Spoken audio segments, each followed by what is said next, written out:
Turn off your electrode gun! No! No! Get it, it's jammed! Stop him, you fool!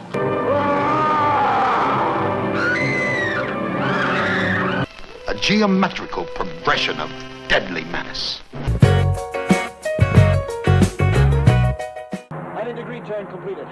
Reduce power. Let's kick things off with Rocket Ship XM from 1950. Picture this. A crew heading to the moon somehow ends up on Mars instead. And get this, the Martians they meet are basically cavemen with radiation burns. The best part? The whole film was shot in 9 days because they were racing to beat Destination Moon to theaters. I remember watching this at my grandpa's house on his old TV set, and the moment when they crash land on Mars, the special effects were just, well, let's just say my kid's craft project looks more convincing. But there's something magical about those hand-painted backdrops and the way the rocket wobbles on its very visible strings. For a ray gun bank stick-up.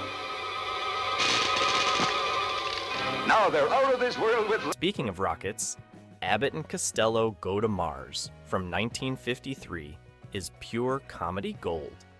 Our favorite duo accidentally launches themselves into space in a prototype rocket ship. But here's the kicker, they never actually make it to Mars. Instead, they land in New Orleans during Mardi Gras because obviously people in costume must be aliens, and then somehow end up on Venus. And Venus? It's apparently populated entirely by former Miss Universe contestants in sparkly leotards. I still crack up thinking about the scene where Costello tries to explain Earth customs to a group of confused Venusian beauty queens, while Abbott keeps getting dunked in their beauty treatment pools. The sets look like they were made from cardboard and Christmas decorations, but that's honestly part of the charm. Quick question for all you vintage sci-fi lovers. What's the most ridiculous alien costume you've ever seen in a 50s movie? Drop your answers in the comments below, because some of these are going to be hard to beat. Fury of life without love, goading them to the world. Now, let me tell you about Catwomen of the Moon from 1953. This masterpiece features a group of astronauts discovering that the moon is inhabited by a civilization of women in black leotards who can communicate telepathically and love doing modern dance numbers between their evil schemes. I'm not kidding. There's a solid 5-minute sequence where the Catwomen perform an interpretive dance about their plan to steal the astronauts' ship and invade Earth. The whole thing was filmed in 3D, which basically meant lots of scenes of meteors flying toward the camera on very obvious fishing lines. The lunar cave sets are clearly somebody's basement with aluminum foil on the walls, and you can sometimes see the Catwomen's high heels leaving marks in the moon dust. Get back or I'll fire! You fool. Get back! Man, we've got to talk about Devil Girl from Mars, 1954. This is peak British sci-fi comedy, even though it wasn't actually meant to be funny. A leather-clad alien woman lands her giant spinning spaceship in the Scottish countryside, struts around in high heels and a cape, and demands Earth's men for breeding purposes. But the best part? The locals at this remote inn just keep offering her tea and scones, like it's totally normal to have a dominatrix alien show up demanding men. The robot she brings with her looks like a refrigerator box with Christmas lights, and it moves by sort of shuffling sideways. Every time it's supposed to be threatening, you can see the poor actor inside trying not to trip over their own feet. The special effects budget must have been about £5, but they committed to every single scene with such seriousness. What did they want on Earth? You can learn the amazing answer with objects coming right out of the screen. You've got to hear about It Came from Outer Space, 1953. This one actually started as a serious movie, but trust me, it's comedy gold. These aliens crash land in Arizona and start copying humans, but they look like giant googly-eyed jellyfishes when they're not in disguise. There's this hilarious scene where one of them tries to drive a truck and keeps crashing because, apparently, tentacles aren't great for steering. The whole town gets suspicious because the copied people won't drink coffee or play cards. Clearly the biggest red flags for spotting aliens. I watched this at a midnight screening last month, and the audience lost it when the aliens' human disguise started glitching like a bad video game. The best part? The aliens just want to fix their ship and leave, but they're so awkward about it that everyone assumes they're planning an invasion. Quick question, fellow sci-fi fans. What's the worst special effect you've ever seen in a 50s movie? Drop your answer in the comments.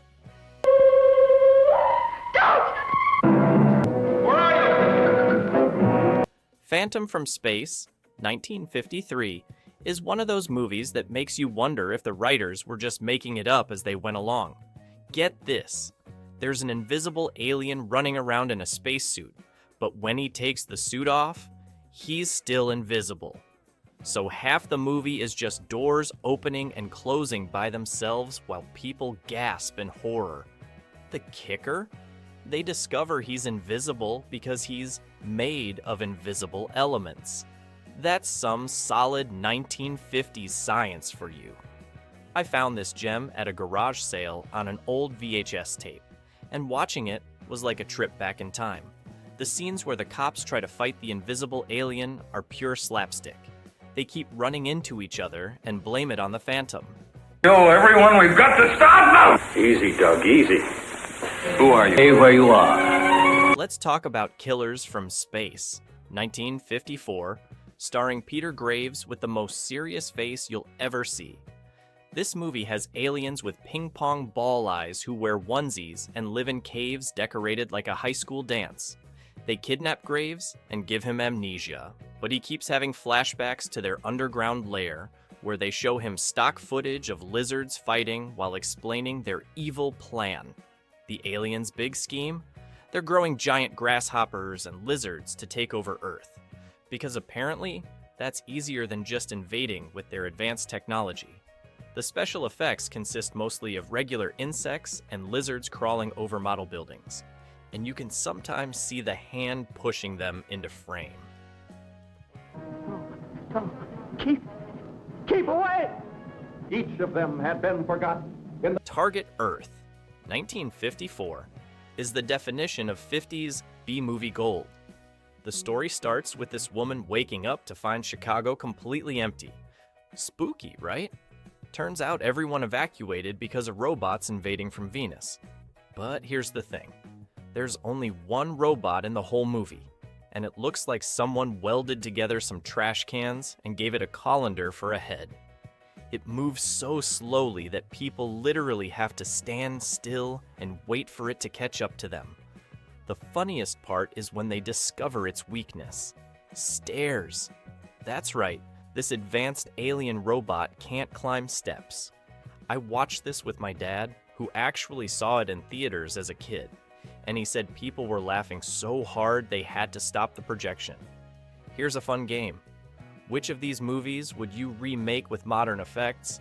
Tell me in the comments and explain why. Team to see Nordstrom's secrets for us. Tobor the Great, 1954. Sounds like someone spelled robot backward and just ran with it. This movie follows a boy who befriends a telepathic robot that looks like a walking water heater with TV antennas for ears. The robot was supposed to be this sophisticated space explorer, but it spends most of the movie doing household chores and playing catch. There's this amazing scene where spies try to kidnap Tobor, but the robot gets carsick. Yes, a robot gets carsick. The car chase scene is priceless, with Tobor sitting in the back seat of a convertible, his antenna ears wobbling in the wind. The whole thing ends with the robot saving the day by basically playing an advanced game of hide-and-seek. The special effects budget must have been about $12, but they sure got their money's worth. Strangely, intensely exciting romance in a world all its own.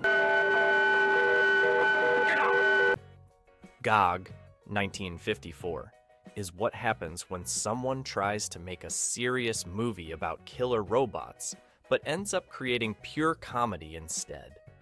The story's set in this top-secret underground lab where they've built two robots named, wait for it, Gog and Magog. These things look like chrome trash cans with arms, waddling around like penguins with a grudge. They're supposed to be super advanced, but they mostly just spin in circles and shoot sparks at people. There's this fantastic scene where one of the robots gets confused and starts attacking the coffee machine. Apparently, it thought caffeine was humanity's weakness.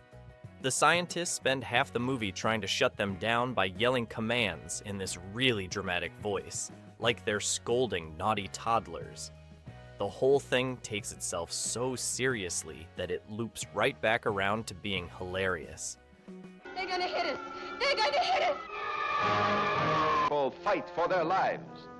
This Island Earth, 1955, is probably the fanciest looking movie on our list, but don't let that fool you, it's still wonderfully weird.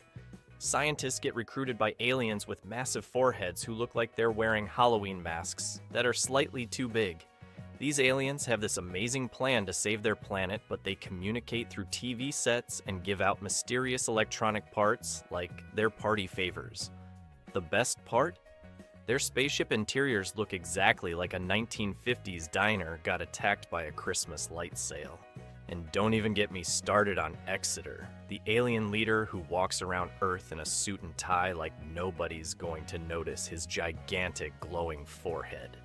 There's this priceless scene where he tries to blend in at a fancy dinner party, but he keeps accidentally shorting out all the electronics with his alien brain powers. Let's settle this in the comments. Which is funnier? Bad alien costumes or terrible robot suits? Share your pick. A world you've never dreamed of. A beautiful girl. So you will attempt this escape even though we... Beyond the Time Barrier, 1959, takes future fashion to hilarious new levels.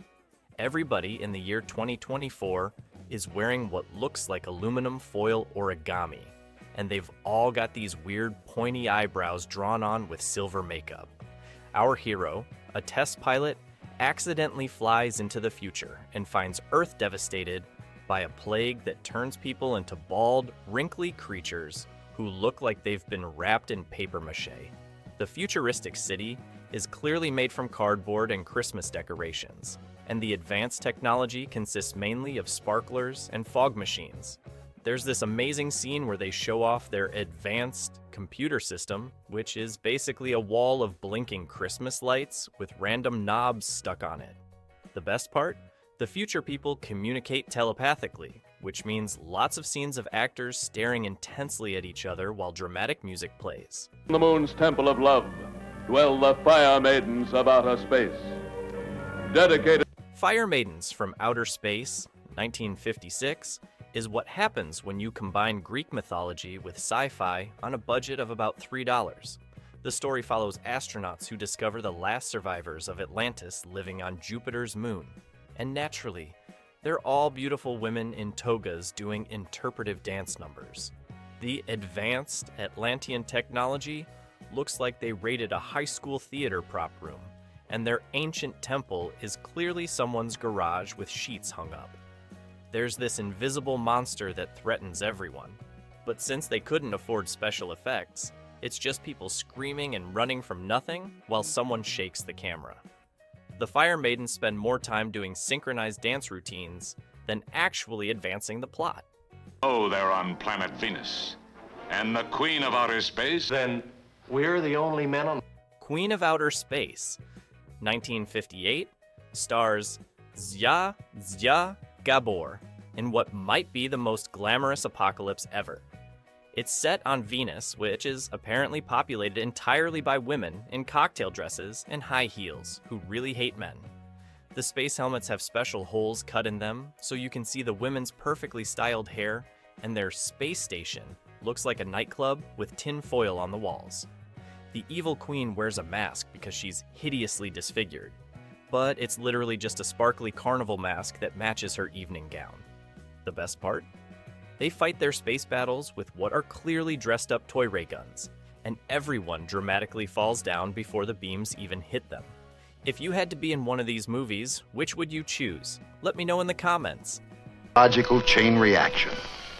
A geometrical. The Giant Behemoth, 1959, tries to be serious but ends up being accidentally hilarious.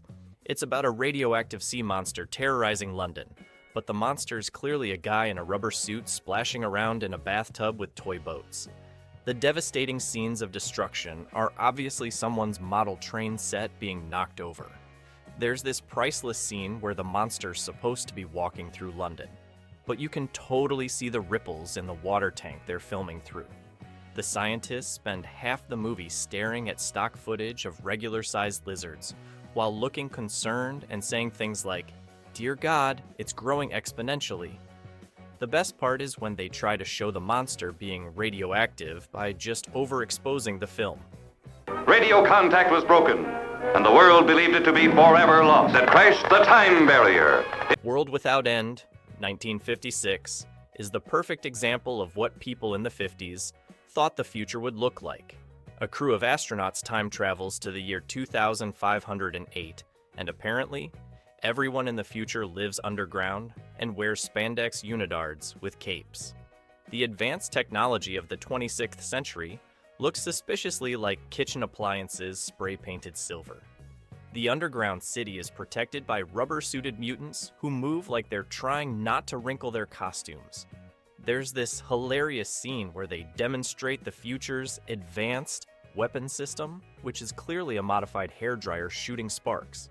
And of course, all the future women are wearing mini skirts and go-go boots, because that's obviously what post-apocalyptic fashion looks like. Do any good to say I'm sorry? Agar stars as a nuclear, but once you see the alien, it's all... The brain from Planet Arouse, 1957, is peak 50s weirdness.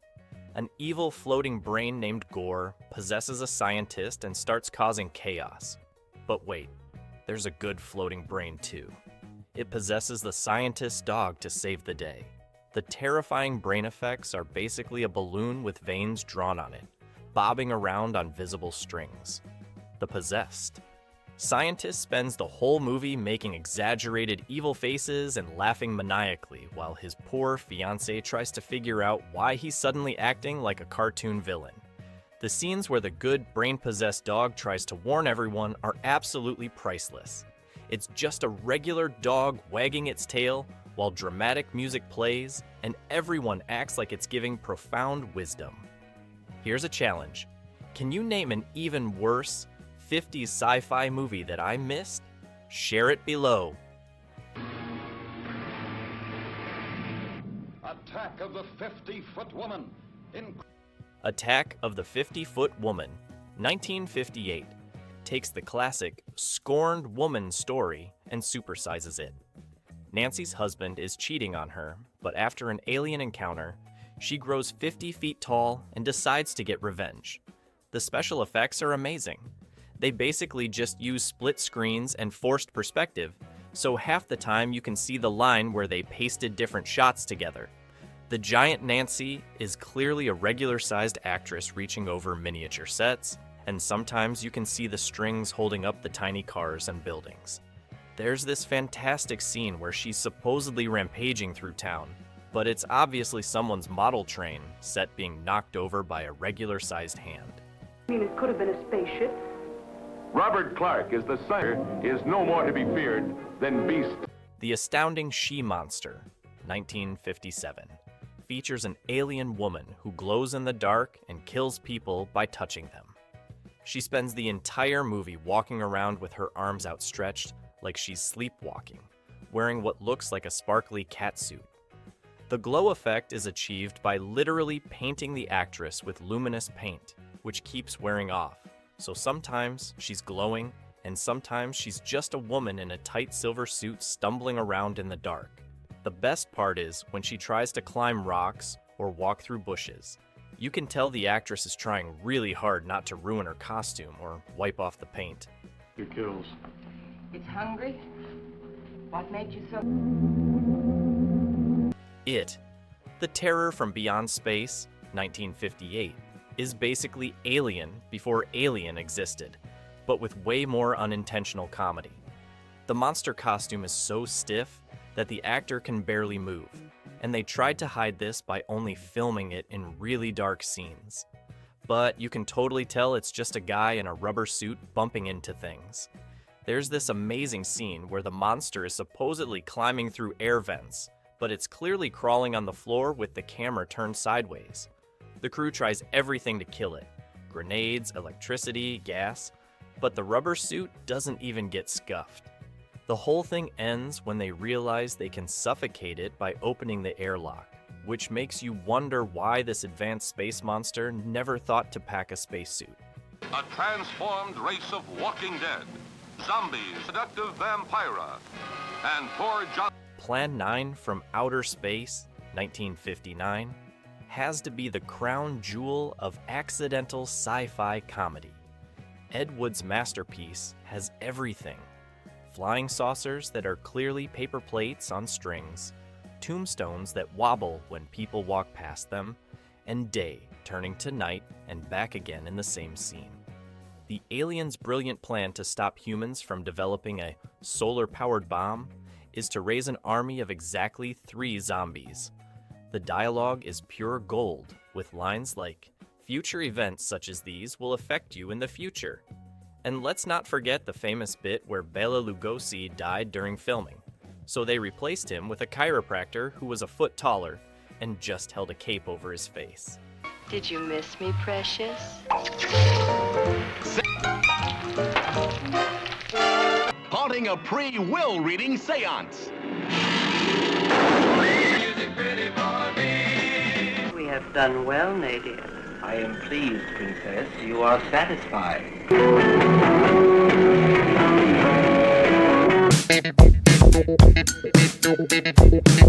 Son, what are you going to do to me? The Absent-Minded Professor, 1961, is pure comedy gold. Fred McMurray plays this lovable science teacher who invents something called flubber, a type of rubber that can basically defy gravity. The best part? He starts using it on everything. There's this amazing scene where he makes a regular old car float through the air like a balloon. And when the basketball team puts flubber on their shoes, pure chaos. They're bouncing off the ceiling, flying over other players, and scoring impossible shots. The other team's faces are just priceless. My favorite moment has to be when the professor accidentally sits on some flubber and starts bouncing around his classroom like a human spring. The special effects might look simple now, but watching that old Model T car floating through the sky still makes me smile every time. Frightful Jerry Lewis, you'll see, as the dizzy young wizard from Planet X-47 with his weird and Visit to a Small Planet, 1960, stars Jerry Lewis as Cretan, an alien who picks Earth as his vacation spot.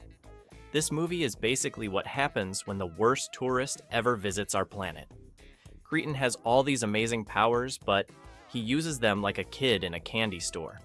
There's this scene where he tries to understand human dating rituals, and it's absolutely hilarious. He takes everything so literally. When someone tells him to make himself at home, he actually starts rearranging their furniture with his mental powers. The best part is when he discovers human emotions. Watching him try to figure out love is like watching a fish try to ride a bicycle. And don't get me started on his attempts at dancing at a high school party. Imagine someone who has never seen dancing before trying to copy every move at once. It's comedy gold. What's the funniest low-budget special effect you've spotted in these movies? Those visible strings holding up the spaceships are my personal favorite. Go ahead, Peter. Take me. I'm yours.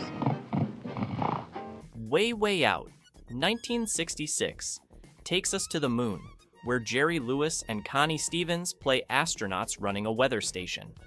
This movie asks the important question: what happens when you mix the space race with romance? The answer is pure chaos. They live in this super high-tech moon base that looks like it was built from cardboard and Christmas lights. The spacesuits are basically tin foil with vacuum cleaner parts glued on. But the funniest part is watching them deal with zero gravity. They clearly just jumped around on wires and you can totally see the strings. There's this amazing scene where they try to have a romantic dinner, but everything keeps floating away. The way they chase after floating spaghetti while trying to look professional is just perfect. It's like watching The Odd Couple in space, but way more ridiculous. Invents the greatest new drink since Dracula discovered the Bloody Mary. And he turns into...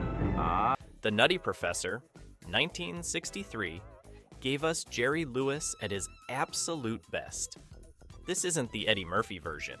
This is the original story about a super awkward science professor who creates a potion to become super cool. Professor Kelp is this nerdy guy with big glasses and a squeaky voice who keeps blowing up his classroom with failed experiments. But when he drinks his special formula, he turns into Buddy Love, this super smooth ladies' man who's basically the opposite of everything the professor is. The transformation scenes are amazing. Watching him change from the shy teacher into this overconfident guy in a shiny purple suit is just incredible. The best part? Everyone at the local bar just accepts that this random super cool guy shows up every night and takes over the piano. The whole movie is basically asking us what would happen if Jekyll and Hyde was a comedy. Well, it makes all other forms of power obsolete. That's why they get... First Men in the Moon, 1964, takes an H.G. Wells story and adds its own special brand of crazy. These guys find this old document that proves someone went to the moon back in Victorian times. How did they do it? With space paste, of course. This inventor creates this special material that can block gravity, and they paint it on this giant metal ball. The special effects are exactly what you'd expect from the 1960s. Lots of stop-motion animation and obvious miniature models. But that's what makes it so fun. The moon creatures look like giant caterpillars with human faces, and they bounce around on wires that you can totally see. My favorite part is when they're building their space sphere and testing the anti-gravity paste. They keep floating away and hanging on to random objects. It's like watching a Charlie Chaplin movie in space. Before we continue with our next movie, take a quick second to subscribe. I promise you won't want to miss our upcoming episode about the strangest movie props ever used in sci-fi films. Who are those jokers? They're actors. The Three Stooges in Orbit, 1962, is exactly what it sounds like. Moe, Larry, and Curly Joe in space. Someone thought it would be a great idea to give the Three Stooges access to a combination spaceship submarine helicopter thing, and it's as chaotic as you'd expect. They team up with this scientist who's invented this crazy vehicle to fight Martians who want to take over Earth. The Martians look like they're wearing Halloween masks from the dollar store, and the spaceship looks like it was made from cardboard boxes and washing machine parts. There's this amazing scene where they try to figure out how to pilot the ship, and they keep pressing the wrong buttons and switching between submarine mode and helicopter mode. It's basically every Three Stooges routine you love, but with added space mayhem. The Martian leader battles the wicked Voldar and joins Santa to battle the bad guys of Santa Claus Conquers the Martians, 1964, is exactly as wild as its title suggests. The whole thing starts because Martian kids are getting sad watching Earth TV shows about Santa Claus. So naturally, the Martians decide the only solution is to kidnap the real Santa. The Martians are just people painted green, wearing what looks like scuba gear and antenna headbands. They have this robot that's literally a guy in a cardboard box, painted silver. The North Pole scenes have a polar bear that's so obviously a guy in a fuzzy white suit that it's hilarious. But the best part is how Santa just rolls with everything. He's kidnapped by aliens, and his response is basically to laugh and teach them how to be jolly. When he starts turning the Martians' military base into a toy factory, you can't help but laugh at how ridiculous everything is. Come here, tiger. She makes love. Did you miss? Dr. Goldfoot is a... Dr. Goldfoot and the Bikini Machine, 1965, stars Vincent Price as a mad scientist who builds robot women to seduce rich men and steal their money.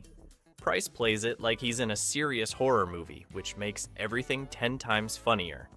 The robot women all look exactly the same and walk around in gold bikinis, but somehow nobody notices they're robots until it's too late.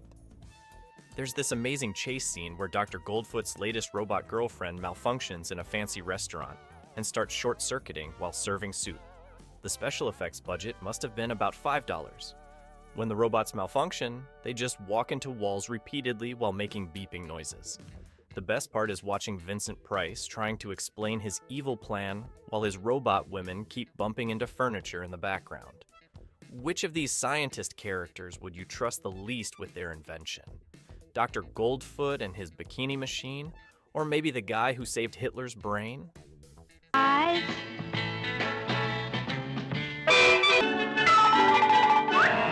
The Ghost in the Invisible Bikini, 1966, is what happens when someone decides to combine beach movies with horror comedy and science fiction. Tommy Kirk plays this young inventor trying to build a time machine in an old haunted mansion. Meanwhile, there's this ghost of a beautiful woman who can only be seen by her bikini. Yes, you read that right. The ghost floats around causing chaos while wearing what looks like a floating swimsuit. The time machine looks like a disco ball attached to a lawnmower engine, and every time they try to use it, something ridiculous happens. My favorite scene is when the invisible ghost tries to help with the time machine and accidentally sends everyone's clothes to different time periods. Watching people run around in medieval armor and spacesuits while trying to fix a time machine is pure comedy gold. To bring new blood to an ancient civilization. Mars Needs Women, 1967, might be one of the greatest movie titles ever. For some reason, Mars has run out of women, so they send 5 Martian men to Earth to find wives. But they don't want just any women. They specifically want women from Texas. The Martians try to blend in by wearing sunglasses and business suits. But they stick out like sore thumbs. They walk around super stiffly and talk like robots trying to sound casual. There's this incredible scene where one Martian tries to pick up women at a pool party by using scientific pickup lines about the superiority of Martian technology. The whole movie plays it completely straight, which makes it even funnier. The Martian spaceship looks like someone stuck Christmas lights on a hubcap, and their advanced alien technology is just regular household items painted silver. Are air and water. Robinson Crusoe on Mars, 1964, takes the classic shipwreck story and launches it into space. Our hero Crash lands on Mars with only a monkey in a spacesuit for company. They tried so hard to make this movie scientifically accurate, which makes it even funnier now.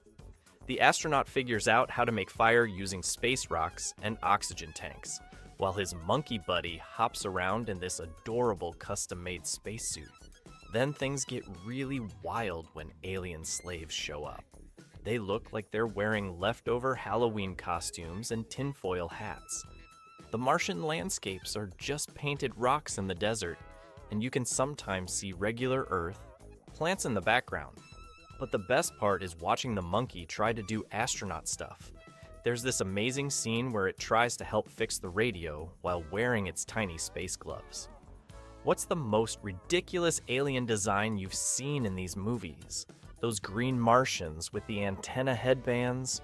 Or maybe that wobbly eye monster from Uranus? She's a monster. We have a good supply of blood. Commander. Queen of Blood, 1966, asks the important question, what if vampires, but in space? A group of astronauts rescue this alien queen who turns out to be a space vampire. She has this amazing green face paint and a beehive hairdo that somehow stays perfect in zero gravity. The whole movie takes place on a spaceship that looks like it was made from cardboard and Christmas lights. The alien queen can't figure out how to use any human technology. Watching her try to drink blood with a space straw is comedy gold. There's this great scene where they try to have a formal space dinner with her, and she keeps looking at their necks instead of her food. The best part is how everyone acts super polite around her, even though she's clearly a vampire. Terrell Planet! Very good. We have done well, Nate. 3. Frankenstein meets the Space Monster, 1965, is exactly what happens when someone thinks, hey, what if we combined classic horror with aliens? A robot version of Frankenstein's monster ends up fighting aliens who are stealing Earth women to repopulate their planet. The space monster looks like someone wearing a rubber mask with ping pong balls for eyes. The robot Frankenstein is just a guy painted silver wearing bolts on his neck. There's this amazing fight scene where they basically just throw cardboard boxes at each other near a spaceship that's clearly a painted refrigerator box. The aliens' ray guns make the same sound as kids' toy guns, and their evil space base looks like someone's basement with tin foil on the walls. Piece of automatons programmed to overpower man himself. Drink. The Wild Wild Planet, 1966, takes place in a future where scientists have created an army of miniaturized humans. The evil scientists wear these ridiculous sparkly capes and have hairdos that look like they stuck their fingers in electric sockets. The miniature people are obviously just regular actors standing really far away from the camera. There's this hilarious scene where they try to show the miniaturization process by just having people slowly crouch down behind furniture. The future city is made from toys and Christmas decorations, and all the spaceships are clearly hanging from visible strings.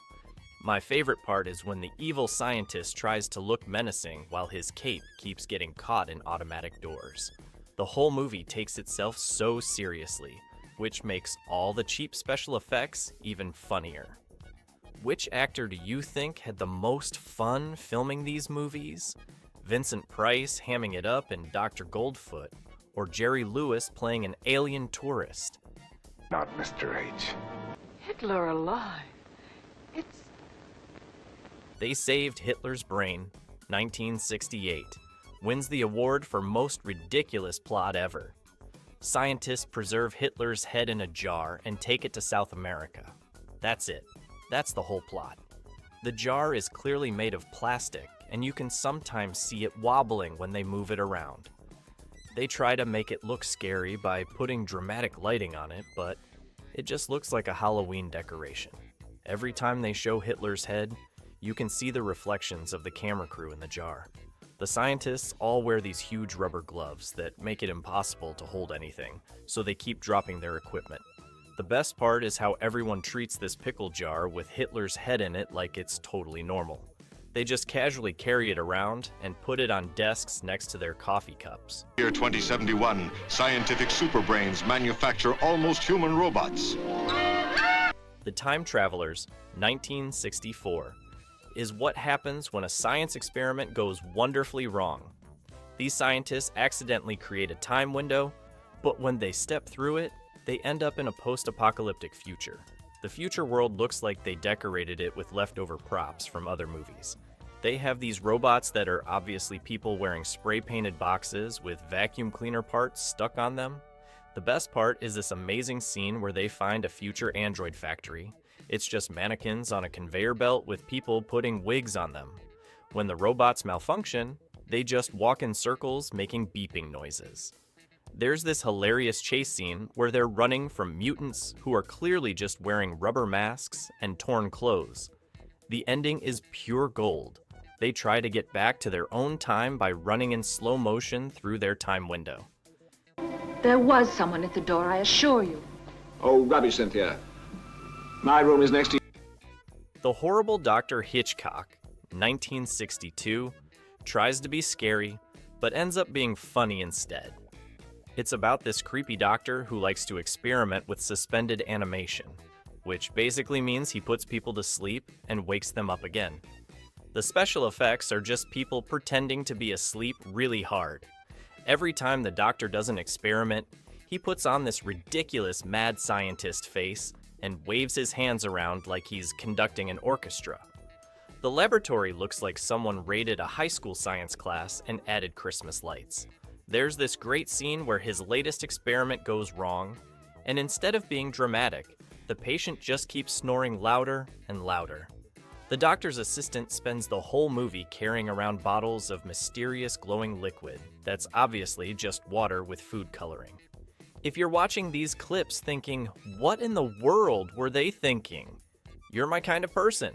Hit subscribe and let's discover more cinematic treasures together.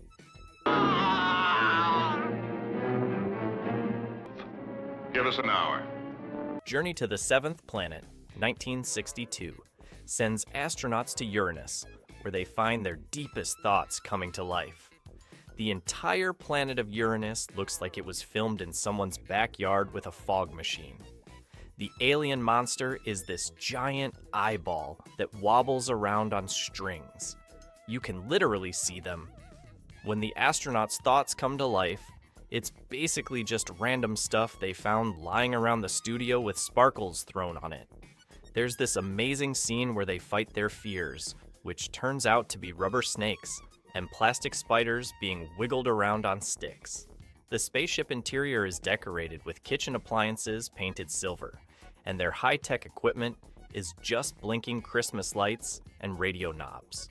The best part is their serious faces while dealing with the wobbling eyeball monster. Xantar. The Thing from Venus, 1966, is about an alien that looks like a giant rubber bat with lobster claws.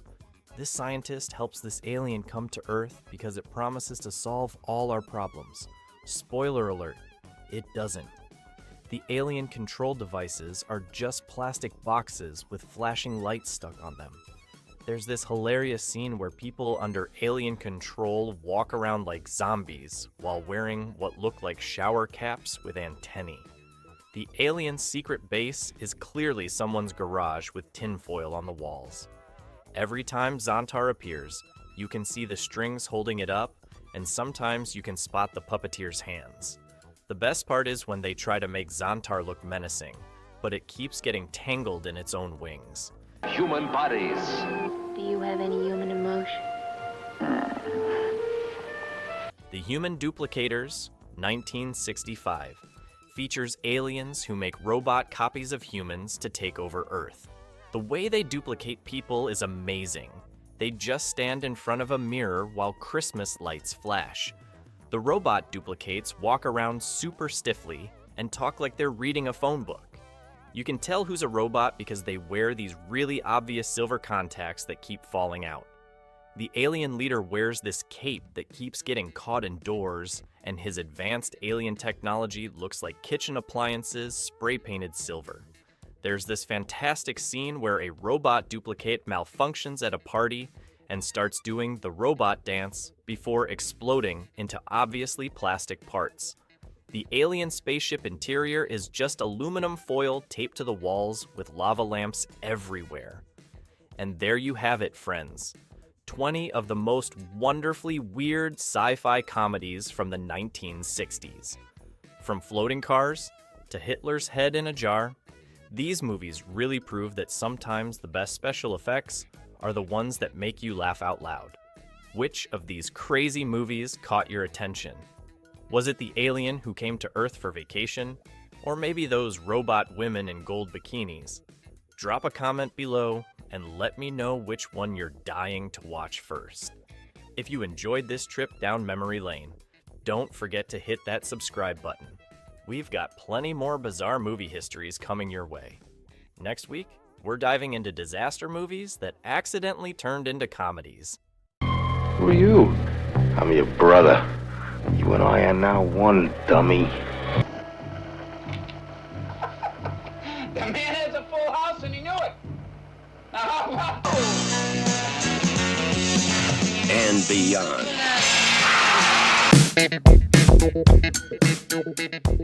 Well, Bob, are you with me?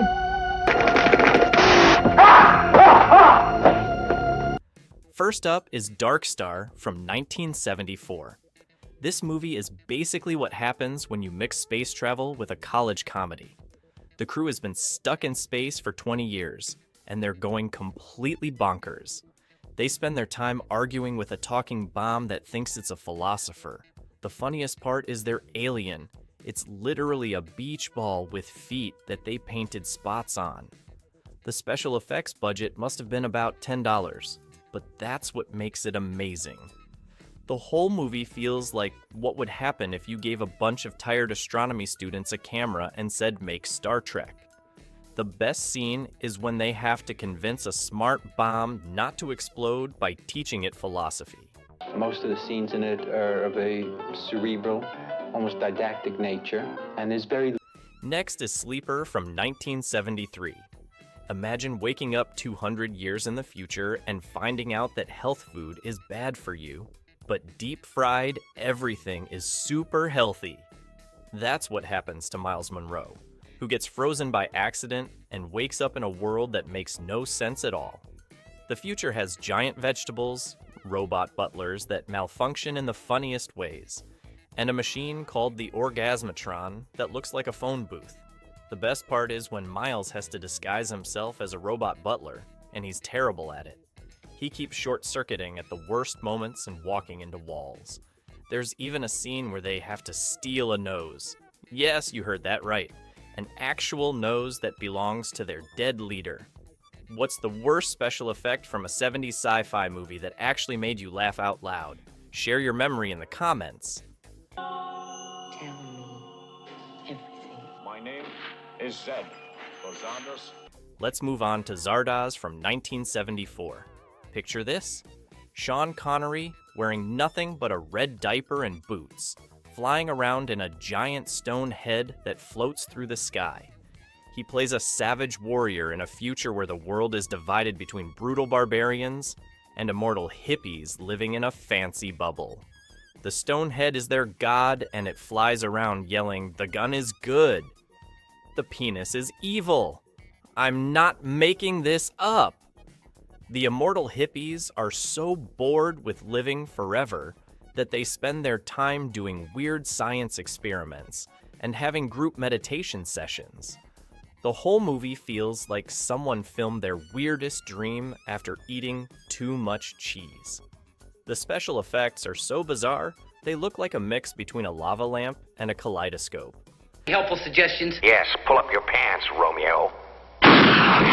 In the future, your dog... Let's look at A-Boy and His Dog from 1975. Don Johnson plays a survivor in a post-apocalyptic wasteland, and his best friend is a super smart telepathic dog named Blood. They communicate through their minds, and the dog is way smarter than any human around. Blood helps Vic find food and girls, while making sarcastic comments about everything. The world they live in is totally crazy. There's an underground society that looks like a twisted version of the 1950s, complete with robot clowns and creepy mechanical people. The dog steals every scene with his dry humor and witty remarks. It's like Mad Max meets Lassie, but with way more dark humor. The whole movie feels like a fever dream, especially when they discover the underground society's weird ways of keeping their population going. The songs are super. Next up is the Rocky Horror Picture Show from 1975. You probably know this one, but back when it came out, nobody had seen anything like it. It's a wild ride about Brad and Janet, two regular folks who end up in a castle full of aliens from the planet Transsexual. Tim Curry steals the show as Doctor. Frank Enfurter, a sweet transvestite scientist creating the perfect man in his lab. The whole movie is packed with catchy songs, ridiculous science experiments, and people running around in their underwear. The best part is all the random science fiction references thrown in, from old horror movies to Flash Gordon. Every scene gets weirder than the last, building up to a totally bonkers ending with an indoor swimming pool, ray guns, and people being turned into statues. What's your favorite so bad it's good practical effect from 70s sci-fi? Beach Ball Alien from Dark Star, or the robot cowboys from Westworld? Let us know below. The man has a full house and he knew it. Check out Silent Running from 1972. Bruce Dern plays an astronaut who's in charge of a giant greenhouse floating through space. He's got these 3 robot helpers that look like metal trash cans with legs, but they're absolutely adorable. When he gets orders to destroy the forest and return to Earth, he goes a bit crazy and decides to save the last plants in existence. He spends his time teaching the robots how to play poker and take care of the plants. The robots, named Huey, Dewey, and Louie, eventually learn to garden and even perform surgery. There's something so touching about watching these clunky robots waddle around, taking care of flowers and playing games. The whole movie has this weird mix of environmental message and robot slapstick comedy. You say something, boy. Kill him. Your move. Here's Westworld from 1973, way before the TV show existed. Picture the most realistic theme park ever, where rich people can play cowboy with super realistic robots. Everything's fun and games until the robots decide they're tired of being shot for entertainment. Yul Brynner plays this terrifying robot gunslinger who just won't stay dead no matter how many times you shoot him. The way he walks is so creepy, like a mix between a cowboy and a Terminator. The special effects are pretty basic by today's standards, but that makes it even better. You can see the robots malfunction in the weirdest ways, like one getting stuck in a loop saying "draw" over and over while twitching. The scientists running the park are hilariously bad at their jobs, basically ignoring every warning sign that things are going wrong. Forces with the mysterious professor and the lovely Dale Arder to save the Earth from the incredible... Flesh Gordon from 1974 is what happens when someone watches too many Flash Gordon serials and decides to make a comedy version. Our hero has to save Earth from the evil Emperor Wong, who's using his sex ray from the planet Porno to make everyone on Earth super attracted to each other. The special effects look like they were made in someone's garage. The spaceships are clearly paper plates on strings, and the aliens are basically rubber masks with googly eyes. The best part is the clay animation monster they fight, which looks like something from a kid's art project gone wrong. The whole movie is filled with terrible puns and ridiculous situations, like when they meet Prince Precious and his army of chrome-painted bodybuilders. There are only 4 inhabitants on Saturn III. Saturn III from 1978 takes place on a remote space station near Saturn, where 2 scientists are growing food for Earth. Everything's fine until they get a new robot called Hector, who looks like someone stuck together random car parts and gave it anger issues. The robot learns by connecting directly to its creator's brain, which turns out to be a terrible idea, because the creator is completely crazy. Hector starts developing a crush on one of the scientists and goes on a jealous rampage through the station. The robot's footsteps sound like someone banging pots and pans together, and it has this weird habit of tilting its head like a confused puppy before trying to kill someone. The whole thing is like a soap opera with a murderous robot. If you had to live in one of these bizarre sci-fi worlds for a week, which would you choose and why? Let us know in the comments. But remember, you have to deal with all the weird stuff that comes with it. Car a deadly weapon. Every spectator a potential point. Death Race. 2000 from 1975 shows us a future where the most popular sport is a cross-country car race, where you get extra points for running over pedestrians. David Carradine plays Frankenstein, the champion racer who wears an all-leather outfit and has replaced most of his body parts from previous crashes. The cars look like they were designed by someone who ate too many candy bars. One's shaped like a giant tooth, another like a Roman chariot with missiles. The announcers treat it like a regular sports game, giving you the score for hitting different types of people. The best parts are when they show the fans holding up signs encouraging racers to hit their relatives for extra points. The whole movie is making fun of violent sports, but in the most over-the-top way possible. Other things. What is it, darling? Chicken? No, it's Daddy. Get your hand out of my... And here's The Bed-Sitting Room from 1970. Set in a post-nuclear London where people ride around on the last remaining subway train that runs in circles above ground. People keep mutating into random objects. One guy turns into a bed-sitting room, another becomes a wardrobe, and someone else transforms into a parrot. The survivors have to follow weird rules, like changing positions when the emergency warning light comes on, and they're all still trying to be proper British citizens despite living in total chaos. The Queen lives in a broken-down subway car, and everyone pretends everything is completely normal. There's a doctor who keeps diagnosing people with mutations they haven't got yet, and a TV broadcaster who follows people around making announcements through a cardboard TV set he wears on his head. And it's over. Overwhelming, am I not? Logan's Run from 1976 shows us a future where everyone lives in a giant shopping mall and gets zapped when they turn 30. Michael York plays Logan, a sandman who hunts down people trying to escape their expiration date. The whole place looks like a disco crossed with a soap bubble, all shiny surfaces and weird colored lights. Everyone wears these sparkly jumpsuits and has a crystal in their palm that changes color like a mood ring.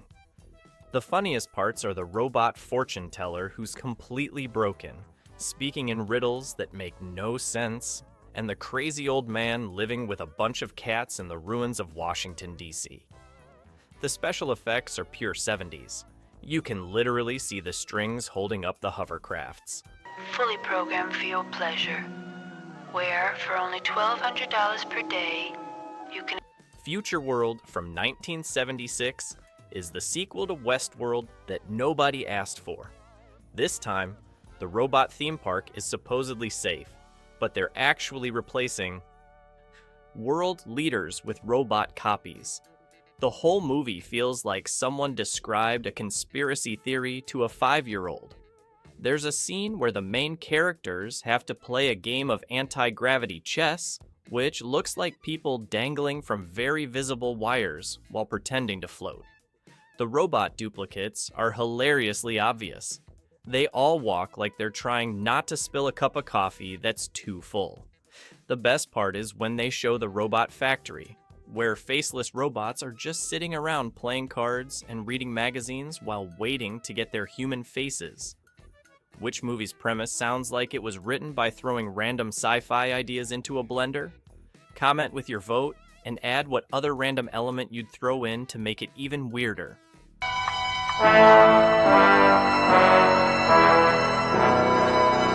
The Last Dinosaur from 1977 features a rich big game hunter who's bored of regular animals and decides to hunt dinosaurs in a lost world under the North Pole. Yes, you read that right.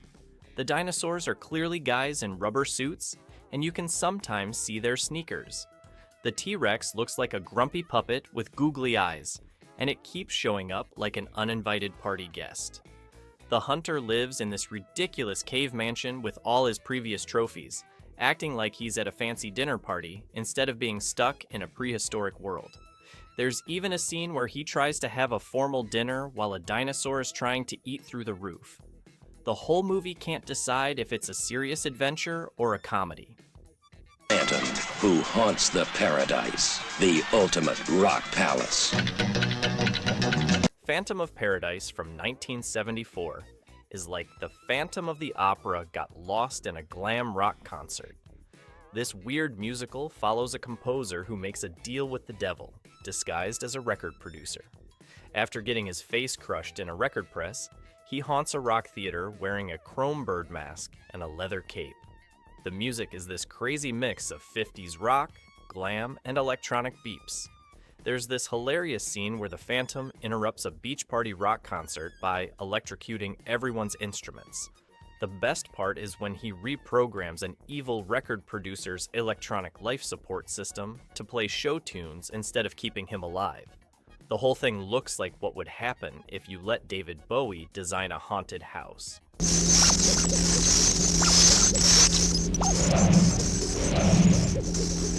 The Adventures of Stella Star from 1978 is basically Star Wars if it was made with pocket change and disco fever. Caroline Munro plays Stella, a space smuggler who wears the most impractical outfits ever seen in outer space. Think bikinis and go-go boots for space battles. Her sidekick is a robot with a Texas accent who looks like he's wearing cowboy boots and a plastic Halloween mask.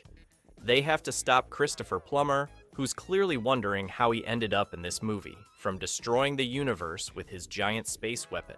The special effects are priceless. The spaceships are obviously plastic models filmed in someone's basement, and the laser beams look like someone drew them on the film with a glowing marker. Imagine casting modern actors in these 70s roles.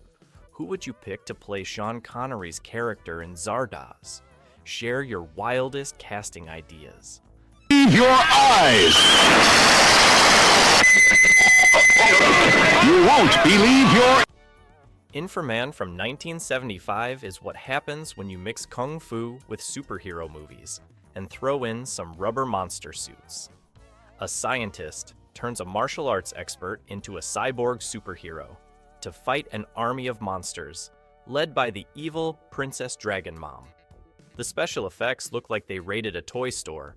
Inframan shoots sparklers from his hands and fights monsters that look like rejected Godzilla costumes. His super moves include the Thunder Fist and the Thunderbolt Kick, which are basically just regular kung fu moves with Christmas lights attached. There's an amazing scene where he grows to giant size and wrestles with a dragon, while model buildings get knocked over like they're made of cardboard, because they actually are.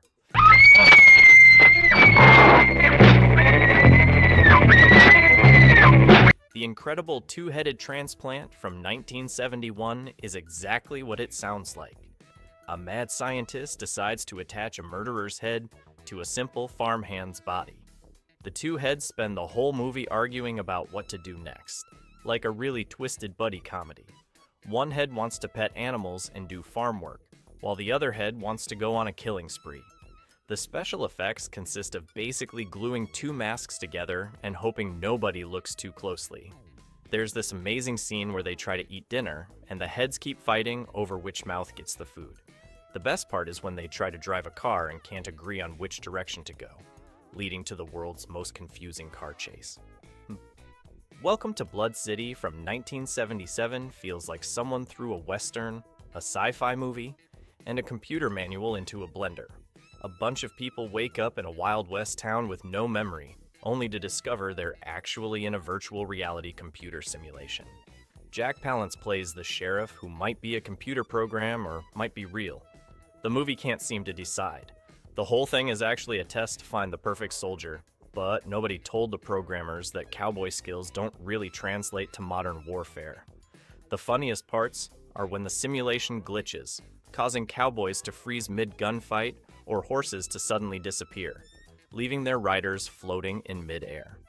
If you could remake one of these movies with modern technology, but had to keep one original cheesy practical effect, which movie and effect would you choose?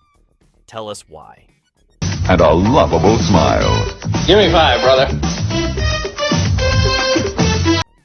The Brother from Another Planet from 1979 is about an alien who crash lands in Harlem and looks exactly like a human, except he's got 3 big toes and can't speak. He spends his time fixing arcade machines by just touching them while trying to avoid 2 alien bounty hunters who look like Men in Black, but act like intergalactic immigration officers. The alien has these weird powers where he can see people's memories by touching objects, which leads to some pretty funny scenes in a bar where he learns about Earth culture by touching empty beer bottles. The best part is watching him try to blend in while not understanding basic human stuff, like trying to eat a hamburger wrapper because nobody told him you're supposed to unwrap it first. Your talents are used for destruction. On our planet, we use them. End of the World. From 1977 stars. Christopher Lee as an alien priest disguised as a human priest, trying to save Earth from destruction by calling people on the telephone. The alien invaders all look like they're wearing tin-foil suits and plastic masks from a dollar store. They've set up their secret base in a Catholic church and keep having to pause their alien invasion plans for actual church services. There's this great scene where they're trying to send doomsday messages to Earth, but keep getting interrupted by wrong numbers and telemarketer calls. The special effects consist mainly of stock footage of natural disasters played backwards, while Christopher Lee looks increasingly annoyed at having to explain Earth's doom over a rotary phone. If you enjoyed this strange trip down memory lane, hit that subscribe button and join our retro sci-fi loving family. Don't forget to drop a comment below telling us which of these forgotten gems you're going to watch first, or better yet, which one you think was filmed on the lowest budget possible. Hey, you think you're gonna get somebody? I air. Do I explode in the air for you guys? I want you to come over. Yes! Did you lock the door? Don't worry. Oh, fuck! That's about the size of it. Marry me, Marge, and become the Queen of Spengo. Let me out of here! Let me out of here! I have... Let's kick things off with Mom and Dad Save the World from 1992. Picture this. Jon Lovitz playing the most ridiculous space emperor you've ever seen, complete with a mustache that looks like it came from a dollar store disguise kit. The movie follows this totally normal suburban couple who accidentally get wrapped up in saving an entire planet. The best part? These things called light grenades that destroy anyone smart enough to pick them up. The special effects look like they were made with Christmas lights and tinfoil, but that's exactly what makes it amazing. And don't even get me started on the Emperor's army. They're basically walking bowling pins with legs. My favorite scene is when the dad discovers he can defeat the entire army just by complimenting them. Seriously, who came up with this stuff? What we're gonna do to you? Let me guess. You're gonna pound my face. What are you, nuts? This is the 90s. We're gonna... Up next is Suburban Commando from 1991. Imagine the Hulk Hogan, you know, the guy famous for body slamming giants, playing a space warrior who ends up hiding out in suburban America. He teams up with Christopher Lloyd, and together they create the most bizarre buddy comedy of the decade. There's this scene where Hulk Hogan discovers ice cream for the first time and practically loses his mind over brain freeze. Then you've got these space bounty hunters showing up at a kid's birthday party, turning the whole thing into a crazy laser tag match gone wrong. The best part has to be when Hogan tries to blend in by wearing this ridiculous pastel sweater while helping his neighbor with a garage sale. Every time he tries to act normal, something explodes. It's like watching your uncle try to use a smartphone for the first time. Pure comedy gold. What's your favorite ridiculous 90s sci-fi special effect? Drop a timestamp from any of these movies in the comments. I bet we can find even funnier ones I missed. Life's big questions. How many feminists does it take to screw in a light bulb? Oh, show business. Coming in at number 18, we've got Freaked from 1993. This movie is what would happen if you let a bunch of sugar-hyped teenagers write a sci-fi film after binge-watching MTV for 48 hours straight.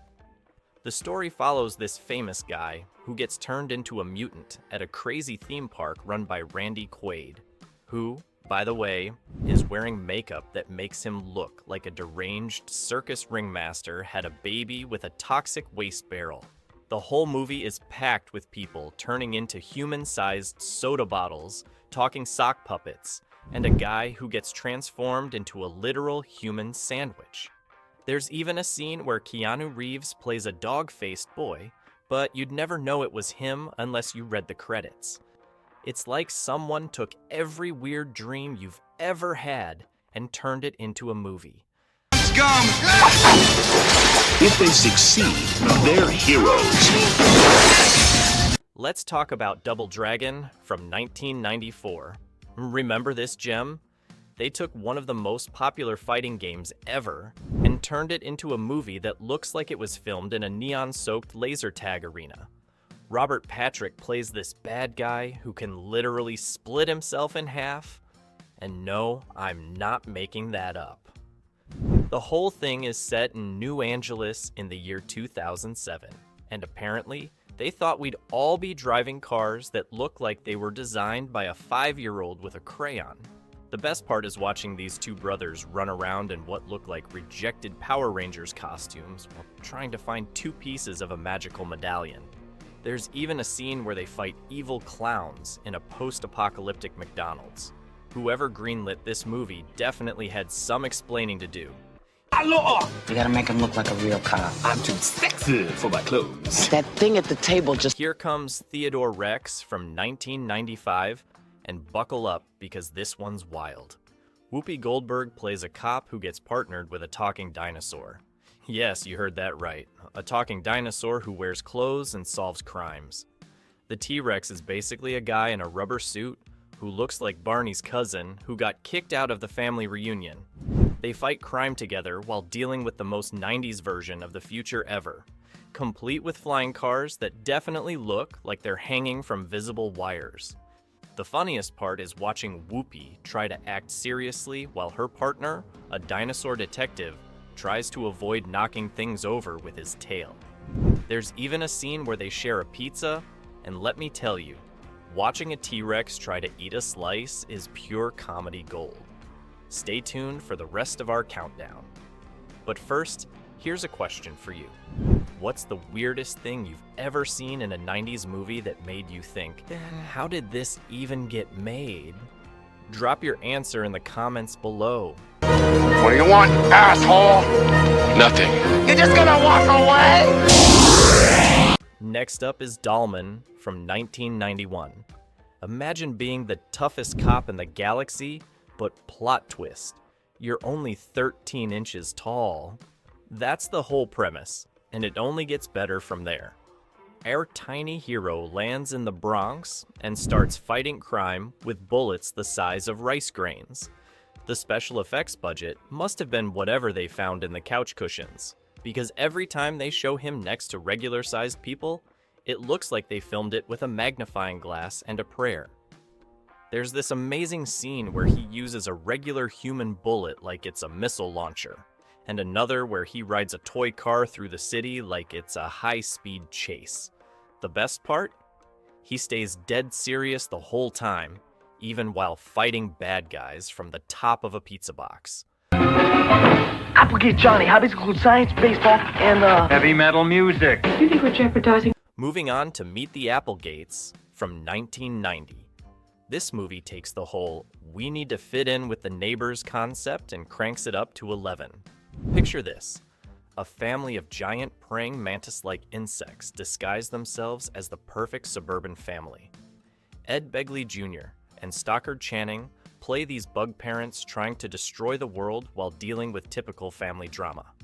Their teenage daughter starts dating a human boy, their son gets addicted to junk food, and mom joins the local environmental committee, all while trying not to accidentally reveal their giant antennae. The basement of their house is filled with giant eggs, but they play it off as a home renovation project whenever neighbors come over. There's this incredible scene where they try to host a barbecue, and they keep accidentally eating the lawn furniture instead of the hot dogs. If you had to be stuck in one of these movies for a week, which one would you choose and why? Let me know in the comments. Personally, I'd pick Space Truckers just to see those square pigs. An enemy who is no longer human. And seek help. Next, we've got Circuitry Man from 1990, a movie that perfectly captures what people in the 90s thought the future would look like. Lots of neon, weird haircuts, and everybody obsessed with computer chips. The story follows this guy who literally smuggles computer chips in his body, like a cyberpunk drug mule with a mohawk. He teams up with this bodyguard who has electric stun hands, because apparently that was a thing people thought we'd have in the future. They're being chased by this villain who looks like he raided a punk rock concert's wardrobe department and accidentally fell into a vat of hair gel. The whole movie takes place in these underground tunnels that are basically just abandoned warehouses with some Christmas lights stuck to the walls. Watch out for the scene where they have to hack a computer by literally jumping inside it. Early virtual reality at its finest.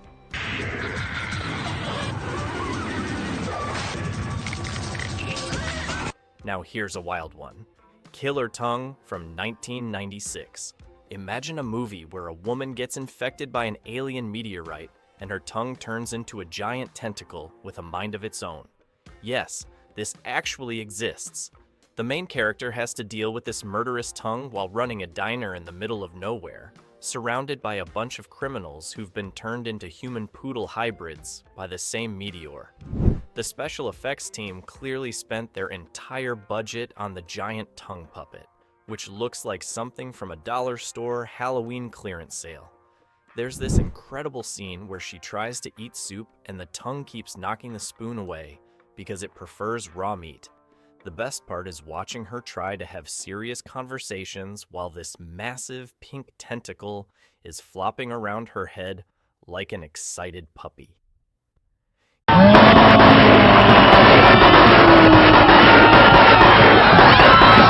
Get ready for Class of Nuke M High Part 2 Subhumanoid Meltdown from 1991.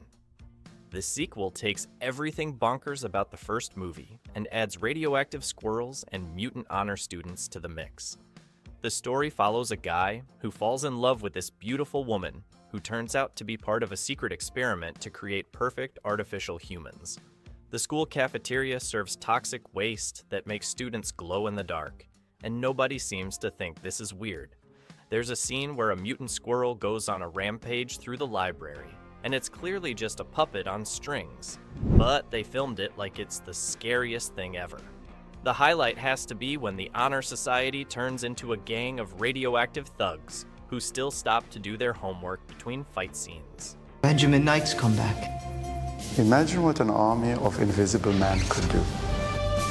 Time for Invisible, The Chronicles of Benjamin Knight from 1993. This movie brings us the story of a guy who becomes invisible, but can only be seen when he covers himself in metallic paint. Because that's totally how invisibility works, right? It's like they couldn't decide between making an Invisible Man movie or a living statue street performer documentary. Our hero spends half the movie running around covered in silver paint that keeps rubbing off on everything he touches, leaving a trail of glitter wherever he goes. The bad guys can never catch him because they're too busy slipping on all the paint he leaves behind.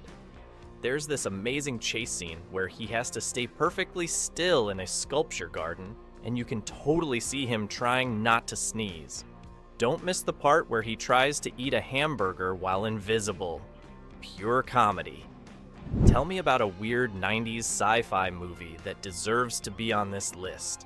Bonus points if you can remember a scene that's so bad it's actually amazing. They're a menace to society. You'd be paranoid too if you had a dipshit like this following you. Here comes Split Second from 1992, starring Rutger Hauer as a cop hunting monsters in a flooded future London.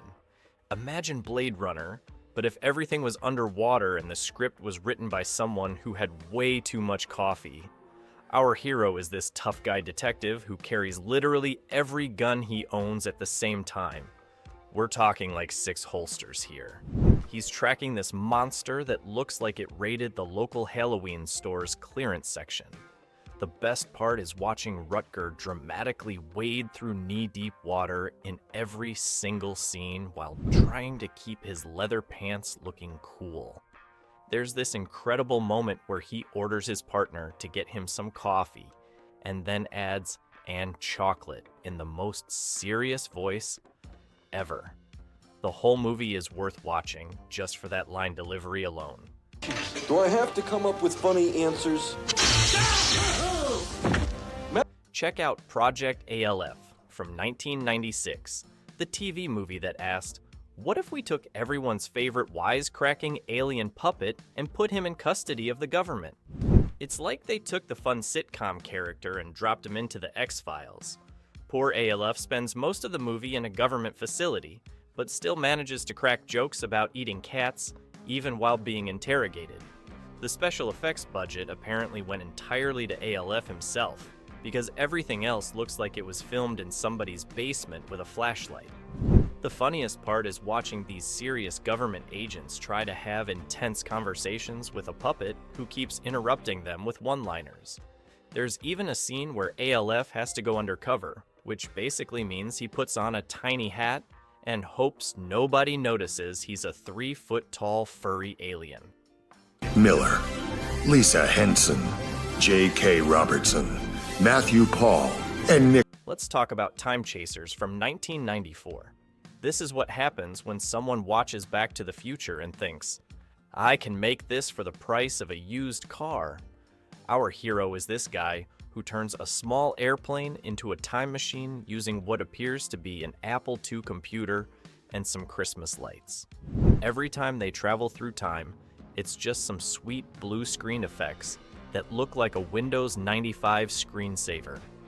The best part is how the future scenes were clearly filmed in the same locations as the present-day scenes, just with some tinfoil stuck to the walls. Watch out for the scene where they travel to the future and everyone's wearing silver jumpsuits that look suspiciously like painted rain ponchos. The hero even has to save the world using a floppy disk, because apparently that's still cutting-edge technology in the future. And a crazy doctor. Well, that's it. Who turns out to be a mad scientist. Get ready for Tammy and the T-Rex from 1994. This movie is exactly what happens when someone says, hey, what if we put a teenager's brain inside a robotic dinosaur? Paul Walker plays a high school kid whose brain gets stolen by a mad scientist and put inside a mechanical T-Rex. And yes, this is a real movie that actually exists. The T-Rex shows up at high school football games, tries to use a payphone with its tiny arms, and even attempts to go to prom. The best part is that the robot dinosaur still has Paul Walker's voice and personality. So you've got this massive mechanical beast talking about homework and relationship drama. There's this incredible scene where the T-Rex tries to hug his girlfriend and accidentally knocks over half the school gymnasium. Honest question, which of these movies would you like to see remade with modern special effects? Or should they stay perfectly cheesy? Share your thoughts below. What do you want to talk to me for? What are you so nervous about? Up next is Venus Rising from 1995. Starring rock legend Billy Idol as an evil post-apocalyptic villain. Because apparently, someone watched Mad Max and thought, you know what this needs? More punk rock! Billy spends the entire movie wearing what looks like a modified motorcycle jacket covered in spikes, while trying to take over what's left of the world. The special effects budget clearly went to hair gel and leather pants. Every time Billy shows up on screen, there's this weird guitar riff that plays. Like the movie is constantly reminding us that he's a rock star. The highlight has to be the scene where he gives this dramatic, evil speech while standing on top of a car that's clearly made of cardboard, painted to look like metal. My mom's threatening to confiscate every model in the house, so I'm taking him to the hideout until things cool down. Now, let's check out Remote from 1993. A movie about a kid who discovers a government robot that can be controlled with a video game controller. Every 90s kid's dream come true, right? The robot looks like someone welded together a dozen kitchen appliances and stuck some blinking Christmas lights on it. The best part is that this top-secret military robot responds to a standard Nintendo-style controller, complete with a turbo button. Our young hero uses it to fight bullies, clean his room, and even try to impress his crush at school. There's this amazing dance sequence where the robot does the robot dance. Talk about meta! You can literally see the battery pack hanging out the back in some scenes, but that just adds to the charm.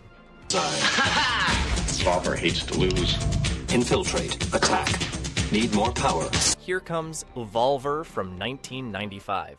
The movie that made every kid scared of their gaming console. Picture this.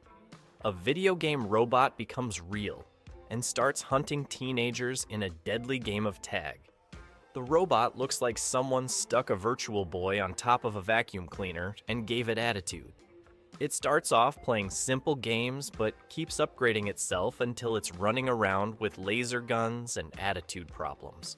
The best part is how it trash talks in this monotone robot voice while chasing people through shopping malls and high school hallways. There's this hilarious scene where it tries to blend in at an arcade by standing completely still next to the other game machines.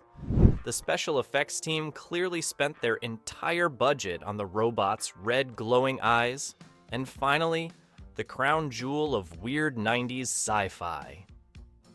No questions asked. We'll do it. Jeez, I've never seen trailers like that. Space Truckers from 1996. Dennis Hopper plays a long-haul trucker in space who gets hired to transport mysterious cargo that turns out to be square pigs. Yes, you heard that right. Genetically modified cubic pigs designed for better packing efficiency in space transport. The movie has everything.